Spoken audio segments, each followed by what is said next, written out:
Inuman at Christmas party sa loob ng presinto ang naging mitsa para matanggal ang ilang pulis sa Eastern Samar. Nirelieve din sa pwesto ang isang opisyal ng Highway Patrol Group dahil sa pananakit ng isang patrolman matapos ang Christmas party. May report si Ian Cruz. May hawak pang baril ang lalaking yan habang tila may sinisipa sa viral video na ito. May hawak na baril. Nangyari yan sa loob ng National Headquarters ng PNP sa Camp Crame pagkatapos ng Christmas party noong December 16. Ang lalaki sa video, isa pala sa matataas na opisyal ng HPG na si Police Colonel Helson Walin. Ang tila sinisipa niya, HPG patrolman na nagtamo ng mga sugat sa labi at muka.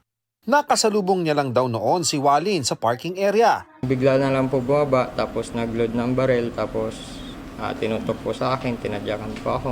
Nang walang dahilan? Nang walang dahilan po? Hindi ko na po masagot, sir. Tumagal daw ng 30 minuto ang pananakit.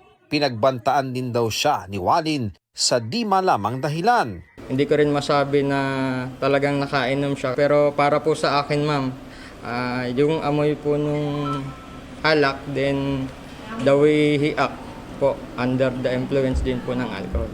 Ongoing na ang internal investigation ng HPG. Ang suspect nirelieve at dinisarmahan na at bukod sa kasong administratibo ay posible ring maharap sa kasong kriminal. Sabi niya, palagi akong inarangan ng mga yan, walang respeto sa akin. Kaya nga nagalit ako kasi kahit assuming na naharang ka, that's not enough na magalit na you do those grave threats and all that. Wala pang pahayag si Colonel Walin. Halos kalahati naman ang bilang ng mga tauhan ng isang police station sa Dolores, Eastern Samar ang inalis sa pwesto.